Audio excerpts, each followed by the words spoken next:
Hello, dear students. I welcome to you all my English grammar session and in this YouTube channel English by JP Maurya.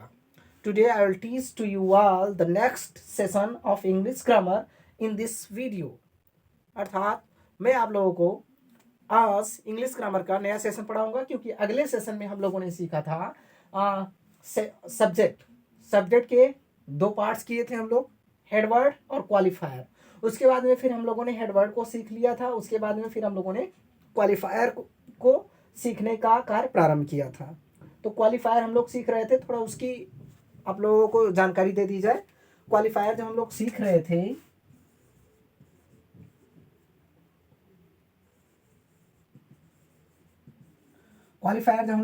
थे तो qualifier को जब हम लोगों ने divide किया था तो हम लोगों के पास 3 पार्ट्स हुए थे। पहला हम लोगों का जो था डिटरमिनर था और सेकंड जो हम लोगों का था इसका क्वालिफायर का पार्ट वो एडजेक्टिव था। और जो हम लोगों का इसका तीसरा पार्ट था वो adjectival phrase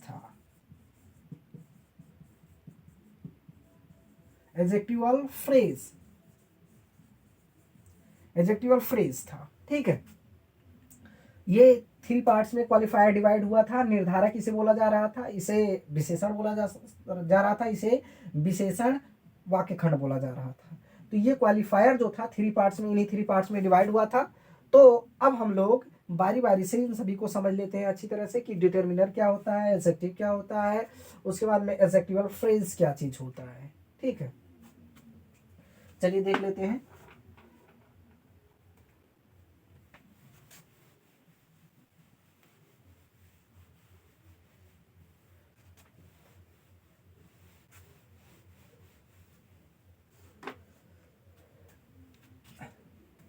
determiner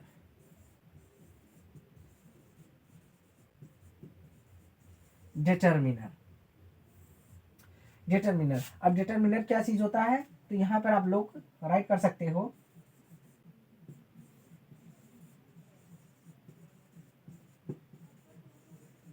determiner is the word which determine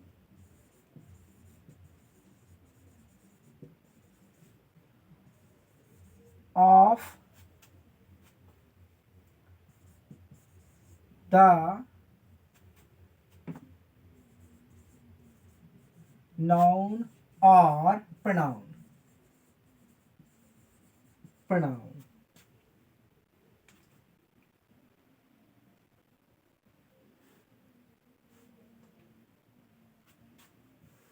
Determiner is the word which determine of the noun or pronoun। मतलब डिटरमिनर एक ऐसा शब्द होता है जो किसी नाउन या प्रोनाउन को डिटरमाइन करता है, मतलब वो फिक्स कर देता है कि ये चीजें इतना हो सकती हैं, ऐसी ही हो सकती हैं, और निश्चित कंफर्म एकदम बता देता है, वो डिटरमिनर कहलाता है।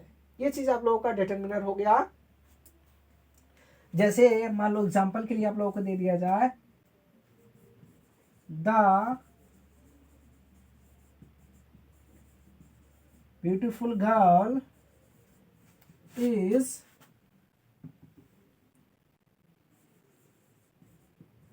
seeing a movie। The beautiful girl is seeing a movie, मतलब सुंदर सी लड़की एक मूवी देख रही है। तो यहाँ पर आप लोगों का ये सब्जेक्ट है, ये हेडवर्ड आप लोगों का है, ये ब्यूटीफुल आप लोगों का एडजेक्टिव, ये जो द है आप लोगों का डिटरमिनर है। तो डिटरमिनर जो होता है निश्चित बता देता। अब ये किसी कंफर्म लड़की की बात बता रहा है कि वही लड़की है जो मूवी देख रही है, वह सुंदर सी लड़की मूवी देख रही है, ये बोलना चाह रहा है। तो इसीलिए बताया गया ये डिटरमाइन कर देता है किसी नाउन या प्रोनाउन को। तो इसी के बारे में तो बता रहे हैं दोनों लोग, इसीलिए ये बताया जा रहा है कि ये जो डिटरमाइनर होता है ये किसी नाउन या प्रोनाउन को डिटरमाइन कर देते हैं, निश्चित कर देते हैं किसी भी सेंटेंस में। ये डिटरमाइनर के आप लोगों का डेफिनेशन हो गया, एक तरह से समझ लीजिए डेफिनेशन ये है। उसके बाद में अब आप लोग डिटेल में देखेंगे डिटरमिनर कि डिटरमिनर कितने होते हैं, क्या क्या होते हैं। देखें, अभी आप लोग गहराइयों में आप लोग डूबते जाएंगे, क्योंकि देखिए आप लोग सब्जेक्ट को डिवाइड किया 2 पार्ट्स में, क्वालिफायर हेडवर्ड में, उसके बाद में क्वालिफायर डिवाइड हुआ 3 पार्ट्स में, उसके बाद में आप डिटरमिनर की बात कर रहे हैं आप लोग। ये देखिए डिटरमिनर,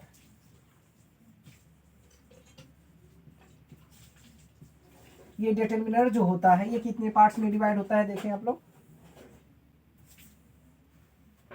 डिटरमिनर का जो सबसे पहला पार्ट होता है वो आर्टिकल होता है, आर्टिकल होता है। और डिटरमिनर का जो सेकंड पार्ट होता है वो न्यूमेरल एडजेक्टिव होता है। और जो थर्ड पार्ट इसका होता है ये पजेसिव एडजेक्टिव होता है, पजेसिव एडजेक्टिव, पजेसिव एडजेक्टिव होता है। ठीक है, अब डिटरमाइनर को जो हम लोगों ने डिवाइड किया तो 3 पार्ट्स में ये डिवाइड हुआ, आर्टिकल में, न्यूमेरल एडजेक्टिव में और पजेसिव एडजेक्टिव में। आर्टिकल आप लोगों के पास 3 होते हैं, ए एंड द, ये आप लोगों के पास 3 आर्टिकल्स होते हैं। और न्यूमेरल एडजेक्टिव्स कुछ होते हैं, उनको भी आगे बताया जाएगा। पजेसिव एडजेक्टिव भी कुछ होते हैं, उनको आगे बताया जाएगा। तो सबसे पहले आप लोग इनमें आर्टिकल को देख लें। आर्टिकल क्या होता है, आर्टिकल कहाँ कहाँ यूज होते हैं, कैसे कैसे यूज होते हैं, देखिए।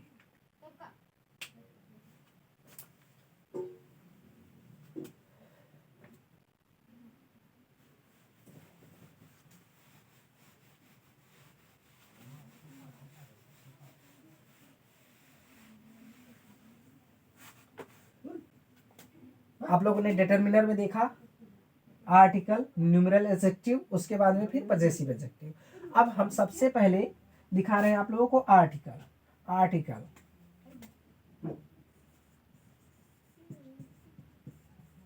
आर्टिकल आर्टिकल में कितने लोग हो सकते हैं, आर्टिकल में 3 लोग हैं। पहला आप लोगों का ए है, दूसरा आप लोगों का एन है। रटने की जरूरत आप लोगों को नहीं पड़ेगी अगर यदि आप लोग ध्यान देंगे। आर्टिकल में ए है, एन है और द है, द, ये 3 लोग होते हैं। ये दोनों जो होते हैं, ये दोनों जो होते हैं, इन दोनों को इनडेफिनिट आर्टिकल बोला जाता है।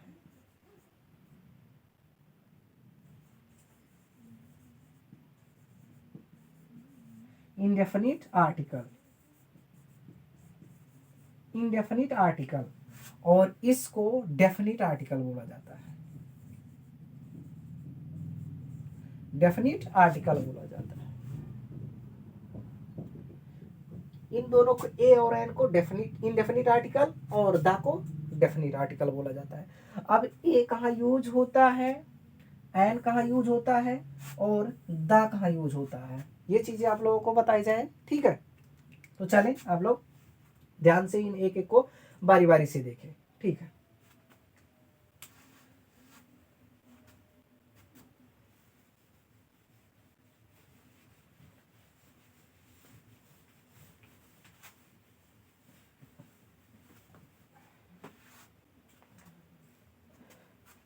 चलिए आप लोग बारी बारी से इन चीजों को देखें। सबसे पहले आप लोगों का ए,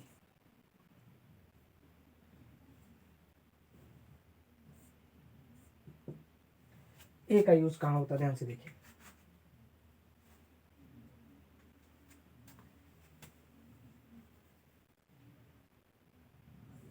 ए is used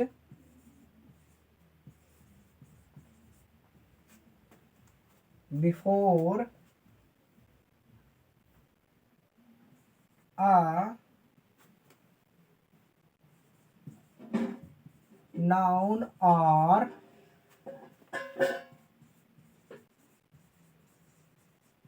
pronoun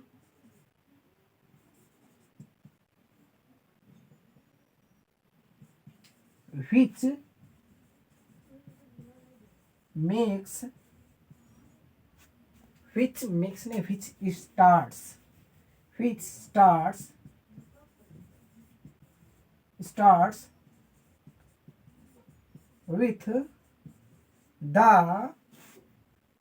the consonant sound। ध्यान से आप लोग देखें, पूरी डिटेल सीरीज आप लोगों को दी जा रही है। ए पर आप लोग इन्वर्टेड कॉमा लगा लें ताकि बेहतर दिखे आप लोगों को। A is used before a noun और प्रोनाउन। मतलब ए जो होता है वो एक नाउन या प्रोनाउन के पहले प्रयोग होता है। which starts with the consonant sound, जो कॉन्सोनेंट साउंड के साथ शुरू होते हैं, कॉन्सोनेंट साउंड के साथ शुरू होने चाहिए। ठीक है। एज जैसे आप लोग देखें, कोई सेंटेंस है, मान लीजिए जैसे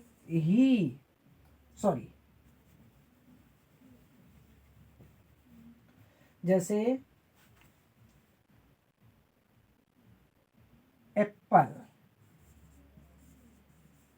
एप्पल, बॉय, काऊ, गर्ल।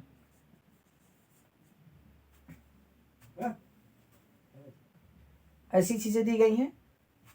तो आप लोगों का एप्पल, अब यहां पर देखें एप्पल ए से शुरू हो रहा है, और इसको आप लोग अगर हिंदी में देखेंगे तो ज्यादा बेहतर तरीके से समझ में आएगी। एप्पल को हम लोग ऐसे राइट करते हैं। तो यहाँ पर ए आप लोगों का क्या है, वाउल्स है कि कॉन्सोनेंट? जाहिर सी बात है वाउल्स है, तो यहाँ पर आप लोगों को ए का यूज नहीं कर सकते हो। ठीक है, ए का यूज नहीं होगा। उसके बाद में फिर आप लोगों का बॉय, तो बी आ रहा है आप लोगों का, बी कॉन्सोनेंट है। ठीक है, और हिंदी में देखना चाहेंगे तो बा आता है, ये भी कॉन्सोनेंट ही बोला जाता है। तो यहाँ पर आप लोग ए का यूज कर सकते हो, ए बॉय। काऊ दिया है, इसमें सी आप लोगों का कॉन्सोनेंट है, तो यहाँ पर ए का यूज कर सकते हो। हिंदी में देखेंगे आप लोग तो सी से का बनता है, ये भी कॉन्सोनेंट है, तो यहाँ पर आप लोग ए का यूज कर सकते हो, आकाऊ। गर्ल में गा आता है, और यहाँ पर आप लोगों का जी कॉन्सोनेंट है, तो यहाँ पर ए का यूज कर सकते हो। इस तरह से जिस जगह पर ये फर्स्ट लेटर यदि वाउल्स होगा तो यहाँ पर आप लोग ए का यूज नहीं कर सकते, और जहां पर ये फर्स्ट लेटर जो होगा जिस वर्ड का, यदि यहाँ पर आप लोगों का कॉन्सोनेंट है तो आप लोग ए का यूज कर सकते हो। लेकिन आप लोग हिंदी में देखेंगे तो ज्यादा बेहतर होगा, क्योंकि चीजें शायद ये हिंदी से ही लेकर दी गई हैं, तो यदि हिंदी में आप लोग देखेंगे तो ज्यादा बेहतर समझ में आएगा। और हिंदी इंग्लिश में दोनों में देख लीजिएगा। इस तरह से आप लोगों का यदि जिस वर्ड का पहला लेटर यदि कॉन्सोनेंट होगा वहां पर ए का यूज कर सकते हो, और जहां पर कॉन्सोनेंट नहीं आएगा वहां पर आप लोग ए का यूज नहीं कर सकते हो। आप लोगों को ए का यूज पता चल गया। उसके बाद में फिर आप लोगों को दा का यूज बताया जाए, एन का यूज बताया जाए।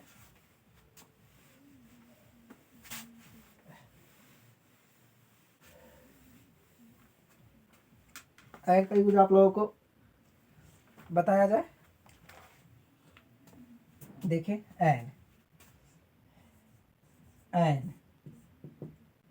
एन देखें कहाँ यूज होता है। An is used before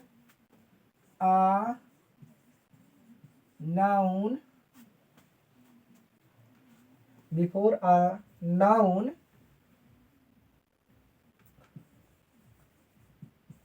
which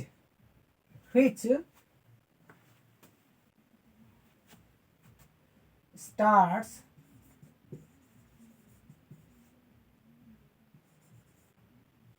which word, यहां पर राइट करें और बेहतर होगा, which word starts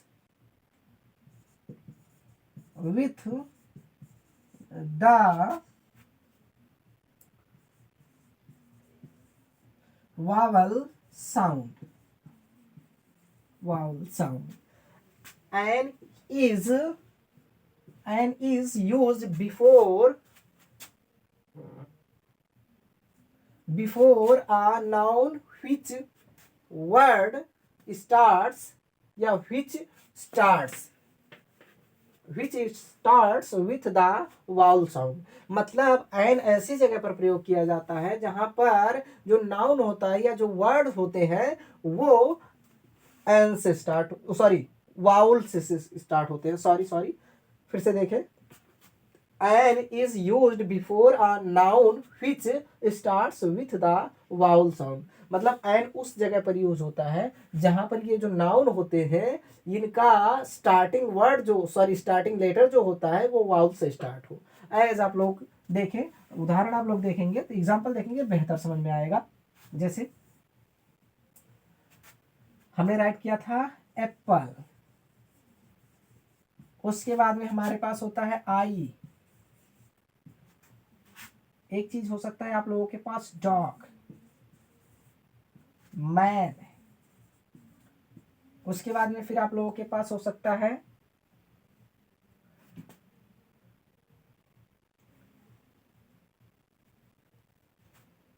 गर्ल।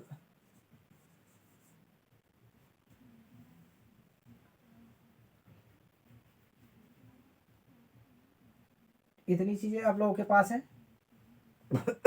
तो देखें, एप्पल पढ़ता है, ये स्टार्ट हो रहा है ए से, ए, और यहाँ पर इंग्लिश में भी ए है।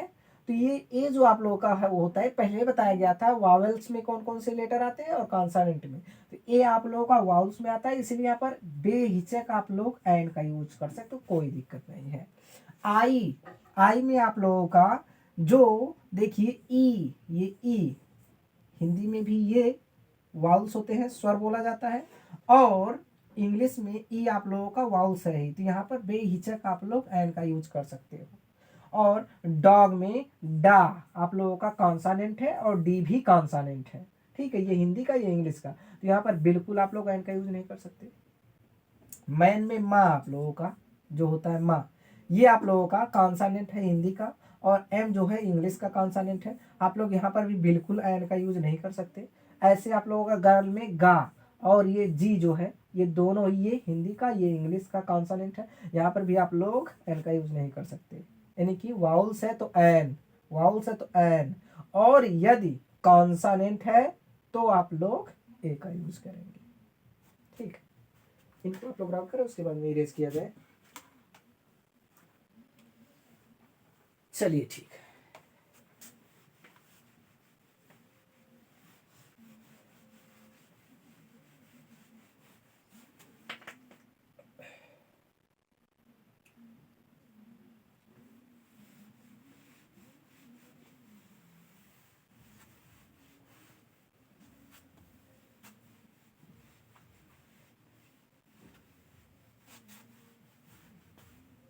इसके बाद में तीसरा आप लोगों का आता है the.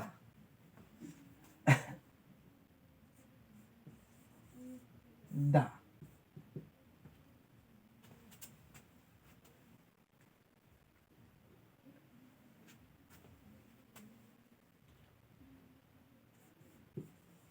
The is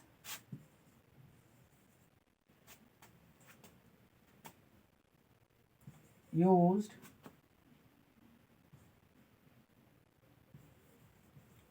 for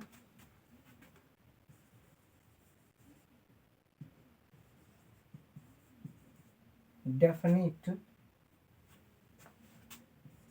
things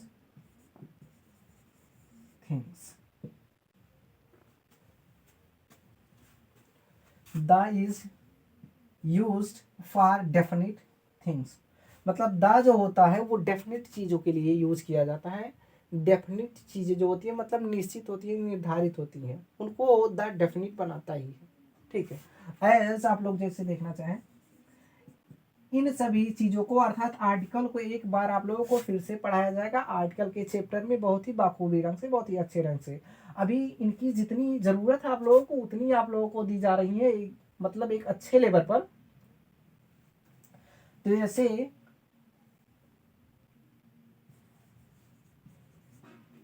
जैसे आप लोगों को बोला गया ही इज अ बॉय, वह एक लड़का है। अब हमें पता चल गया, पहले से ही पता चल गया है कि वह एक लड़का है, थोड़ा सा कंफर्मेशन मिल गया।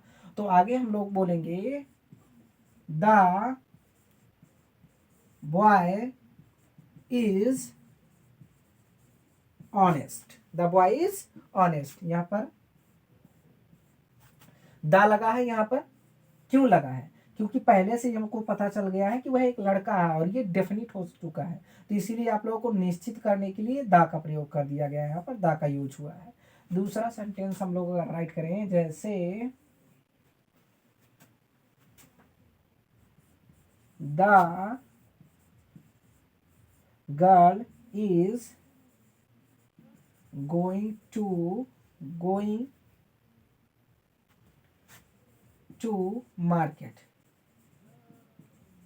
Market, the girl is going to market मतलब लड़की बाजार जा रही है, लड़की बाजार जा रही है। अब इसमें आप लोग देखें यहाँ पर दा क्यों लगाया है, अर्थात दा ये बताना चाह रहा है कि ये लड़की जो है ये कोई निश्चित लड़की है, इसके बारे में जो वक्ता है, जो स्पीकर है, उसको पता है, इसीलिए यहाँ पर दा लगा दिया है, ठीक है। और दा का मतलब ये जान लो यही वही यह वह हो सकता है, इसका मीनिंग ये निकलता है कभी कभी। तो इसका अर्थात इसका पूरा मतलब ये कहने का है the girl is going to market, मतलब लड़की बाजार जा रही है, अर्थात कहना ये चाह रहा है स्पीकर कि वह लड़की बाजार जा रही है, इसीलिए ये डेफिनिट थिंग्स के लिए ही यूज होता है, ठीक है। ये डेफिनिट थिंग्स के लिए ही यूज होता है। अब आगे की चीजें आप लोगों को डिटरमिनर में आप लोगों को आर्टिकल बता दिया गया, उसके बाद में फिर आगे की चीज़ें आप लोगों को अगले सेशन में बता दी जाएंगी, क्योंकि वीडियो ज़्यादा लंबी हो जाएगा, इसीलिए आप लोगों का यहाँ पर वीडियो समाप्त कर दिया जाता है। उसके बाद में मिलेंगे हम लोग अगले वीडियो में, तब तक के लिए आप लोगों से रिक्वेस्ट है कि वीडियो को लाइक करें, सब्सक्राइब करें एंड कमेंट करें और प्रेस द बेल आइकन, क्योंकि हमें आप लोगों के कमेंट से, आप लोगों के लाइक से और आप लोगों के सारे शब्दों से मोटिवेशन मिलता है, जिससे हम लोग नए जज्बात से, नए उम्मीदों के साथ नए भी लेक्चर को लाने में मदद मिलता है। इसी के साथ मैं अपने शब्दों को यहीं पर विराम देता हूँ। नमस्कार साथियों, जय हिंद, जय भारत।